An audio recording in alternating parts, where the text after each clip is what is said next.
میں بن جیسے رہے آپ بات کر رہے ہیں نا، ایک تو یہ بڑی اہم چیز ہے، جیسے آپ نے کہا کہ اب تو مجھے ایسے لگتا ہے جیسے کوئی ایونٹ آ رہا ہے، جیسے کوئی فیشن ہو رہا ہے، تو ان چیزوں کو پروموٹ کرنا چاہیے یا ان سے پیچھے ہٹنا چاہیے؟ دیکھیں سب سے بڑی بات یہ ہے نا کہ ہم تو کلچر کے مسلمان ہیں. کلچر کے طور پر میں جمعے کے لیے جا رہا ہوں، میں عید کے لیے جا رہا ہوں، اور کچھ بدقسمتی سے ہمارے ذہنوں میں اسلامی عبادات کو رسومات کا رنگ دیا جانے لگا. ٹھیک ہے، دیکھیں یہ رسم کا معاملہ نہیں، یہ شریعت ہے، حکم شرع ہے، اس کو ویسے ہی ادا کرنا ہے جو 14 صدیاں پہلے سرکار دو عالم صلی اللہ تعالی علیہ وسلم نے جو صحابہ کو حکم دیا، تربیت دی، اور اسی طریقے پر یہ چیز ادا ہوگی تو رب کی بارگاہ میں قبول ہوگی. ٹھیک ہے. اب یہاں پر جو بات آپ نے ایونٹ کی میلے ٹھیلے کی بات کی، ہلے گلے کی بات کی، دیکھیں انوارات و ثمرات کا انکار نہیں ہے کہ سحری کی رونق ہے، افطاری کی رونق ہے، مساجد میں تراویح کی رونق ہے، یہ ساری رونقیں لگتی ہیں، لیکن ہم جو ایونٹ کے طور پر اگر لے جاتے ہیں نا، یہ ایک غلط سوچ اور فکر ہے. ہم ایک رسم کی ادائیگی کے لیے لے جائیں، غلط سوچ اور فکر ہے.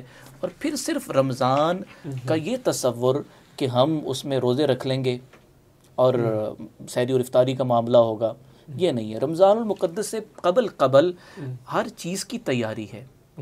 دیکھیں جی شعبان کے روزے ہیں، آدمی شعبان المعظم میں روزے بھی رکھے تاکہ رمضان کے روزوں کی مشق ہو جائے.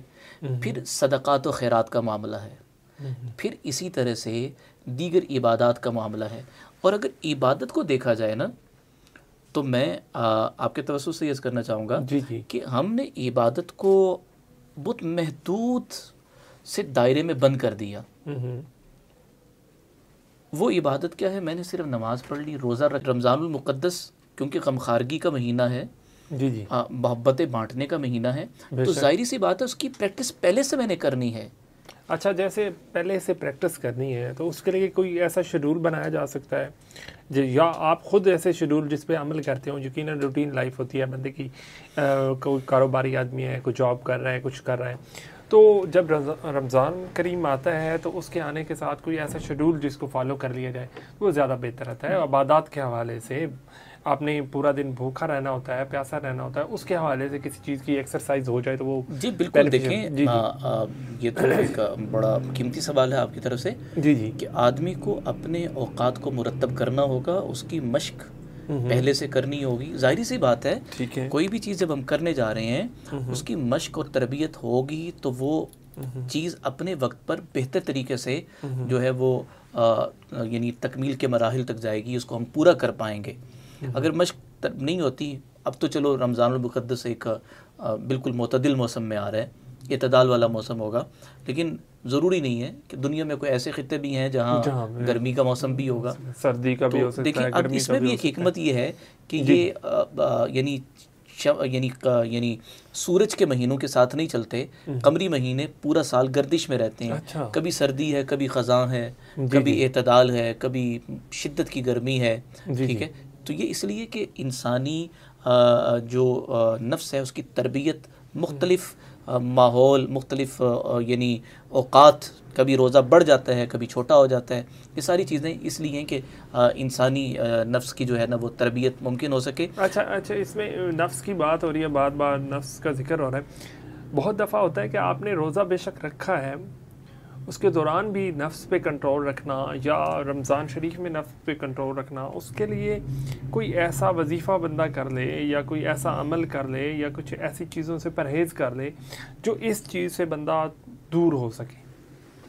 کس چیز سے؟ جو نفس پہ کنٹرول کرنا ہے. دیکھیں یا نفس کی طرف اگر برائی کی طرف آپ کو راغب کرنا ہے. دیکھیں اس کے لیے کتاب النکاح مشکات شریف یعنی حدیث کی کتاب ہے. جی بالکل. اس کے اندر حدیث یعنی نکاح کے حوالے سے، لیکن سرکار دو عالم صلی اللہ علیہ وسلم نے جو فرمایا اس کا مفہوم یہ ہے کہ جو تم میں سے یعنی نکاح کی طاقت رکھتا ہے وہ نکاح کرے. جی ٹھیک ہے، وہ نکاح کر لے. اگر جس کے پاس نکاح کے یعنی اخراجات اٹھانے کے یعنی وہ معاشی طور پر مضبوط نہیں ہے تو وہ آدمی یعنی خواہش نفسی اس پر کنٹرول کرنے کے لیے روزے رکھے. اچھا، دیکھیں سب سے بڑی چیز یہ ہے کہ انسانی خواہشات کے اندر جو یعنی مختلف طرح کی خواہشات ہوتی ہیں، پھر ان کے لیے شریعت نے ایک جائز پروسیس بھی رکھا ہوتا ہے. تو سب سے بڑی چیز یہ ہے کہ آدمی کا نفس غلط کاری کی طرف جائے, نگاہیں اٹھیں اور وہ اس طرف جانے کی کوشش کرے. تو نبی علیہ الصلوۃ والتسلیم نے ایسے نوجوان کو روزے رکھنے کا حکم دیا.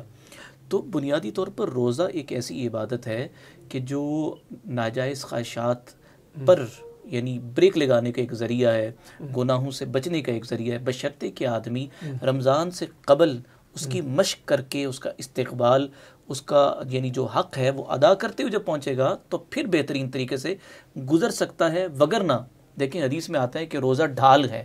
جی اب اگر کوئی کب تک ڈھال ہے, جب تک آدمی اس کو سلامت رکھتا ہے. غیبت کر دی, برا بول دیا, کسی کا دل دکھا دیا, ہم تو اس طرف آتے ہی نہیں ہیں. قرآن اٹھا کر اگر دیکھیں تو سورہ مریم میں اللہ جل وعلا یعنی حضرت مریم علیہ الصلوۃ والتسلیم کے حوالے سے کیا ہے, انی نذرت للرحمن صوما فلن اکلم اليوم انسیا, میں نے اپنے رب کے لیے, رحمان کے لیے نظر مانی ہے, میں انسانوں سے کلام نہیں کروں گی. فلن اکلم اليوم انسیا.